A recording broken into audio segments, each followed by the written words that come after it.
बघा, सभागृहात उपस्थित असलेल्या लोकांपैकी 7/9 लोक उपलब्ध 9/13 खुर्च्यावर बसले आहेत आणि बाकीचे लोक उभे आहेत. तसेच 28 खुर्च्या रिकाम्या आहेत. जर सभागृहात सगळे लोक बसले असते तर किती खुर्च्या रिकाम्या राहिल्या असत्या असा प्रश्न विचारला. प्रश्न सोडवायचा कसा सर? इथं लेकरांनो, सभागृहातील एकूण खुर्च्या, सभागृहातील एकूण खुर्च्या किती हा प्रश्न आम्ही मनाशी विचारला पाहिजे आणि ह्या एकूण खुर्च्या x आहेत बाबा असं गृहीत धरलं पाहिजे. गणितमध्ये 7/9 लोक उपलब्ध 9/13 खुर्च्यावर बसले. दोन प्रश्न निर्माण होतात. 7/9 लोक म्हणजे किती आणि 9/13 खुर्च्या म्हणजे किती? प्रथमतः या गणितामध्ये सभागृहात असलेल्या एकूण खुर्च्याचा शोध घेणे. सभागृहातील एकूण खुर्च्या जर x तर 7/9 लोकांसाठी गोष्टी लक्षात घ्या. 7/9 लोकांसाठी वापरलेल्या खुर्च्या किती हो सर हा प्रश्न आमच्या मनात निर्माण झाला पाहिजे. एकूण खुर्च्या जर x तर एकूण खुर्च्याच्या 9/13 खुर्च्या 7/9 लोकांसाठी वापरल्या. मग इथं x आणि 9 यांचा गुणाकार 9x छेदस्थानी 13 एवढ्या समीकरण स्वरूप खुर्च्या ह्या 7/9 लोकांसाठी वापरल्या. सभागृहातील एकूण खुर्च्याचा अंदाज घ्यायचा म्हणजे 7/9 लोकांसाठी वापरलेल्या 9x छेदस्थानी 13 ह्या खुर्च्या आणि आणखी सभागृहामध्ये 28 खुर्च्या रिकाम्या आहेत. ह्या खुर्च्या इथं नोंदवा. ही रास म्हणजेच ह्या सभागृहात एकूण असलेल्या खुर्च्या किती यासाठी वापरलेलं हे चलपद x.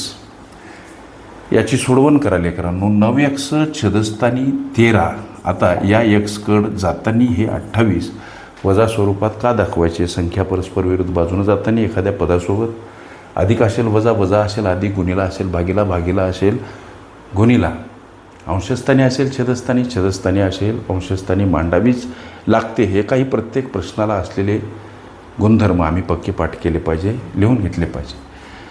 आता लेकरांनो, या 9xला एकटं करू. x वजा 28 सोबत हे 13 आता गुणिला. पुढं चला. 9x 13 आतील पदाला गुणिला. हा गुणाकार 13 गुणिला x 13x वजा 13 14 10 हातचे 13 26 आणि 10 36. आता हे वजा 364 इकडे येताना अधिक 364 असेल आणि 13x कडे जाताना 9x वजा 9x असे मांडावे लागतात. गोष्टी लक्षात घ्या. 364 बरोबर ही वजाबाकी 4x. 364 कडे येताना 4 भागीला समोर एकटा x आणि हा भाग कसा जातो तर 4 9 36 आणि 4 1 4. मग सभागृहामध्ये असलेल्या एकूण खुर्च्या x म्हणजे 91 खुर्च्या आहेत. सभागृहामध्ये एकूण 91 खुर्च्या आहेत. आता दोन प्रश्न. 7/9 लोक म्हणजे किती लोक? ओके. आणि 9/13 खुर्च्या म्हणजे किती खुर्च्या? गोष्टी लक्षात घ्या. 7/9 लोकांसाठी वापरलेल्या खुर्च्या 9/13. मग ह्या 9/13 खुर्च्या म्हणजे किती खुर्च्या हो? लक्ष द्या. 9/13 इथं मांडा. सभागृहामध्ये 91 खुर्च्या गवसल्या आम्हाला. म्हणजे सापडलं हे उत्तर की बाबा सभागृहामध्ये एकूण 91 खुर्च्या आहेत. हा भाग द्या. 13 7 91 9 गुणिला 7 63 खुर्च्या हे उत्तर प्राप्त झालं. वरच्या दोन्हीही प्रश्नाचं 7/9 लोक म्हणजे 63 लोक, 9/13 खुर्च्या म्हणजे 63 खुर्च्या. हे 63 लोक आहेत. आता प्रत्येक खुर्चीवर एकच माणूस बसणार. एका खुर्चीवर 2 जण बसणार आहेत का? ह्या 9/13 खुर्च्या म्हणजे 63 खुर्च्या अर्थात 7/9 लोक ज्यांच्यावर म्हणजे त्या खुर्च्यावर बसलेले. या दोन्ही प्रश्नाचं हे उत्तर प्राप्त झालं. आता लेकरांनो, उभे असलेले काही लोक आहेत, लक्ष द्या. 7/9 हा अपूर्णांक लक्षात घ्या.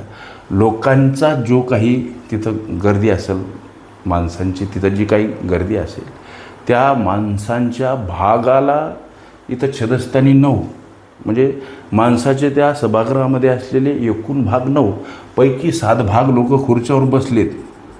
7 भाग खुर्च्यावर बसलेत.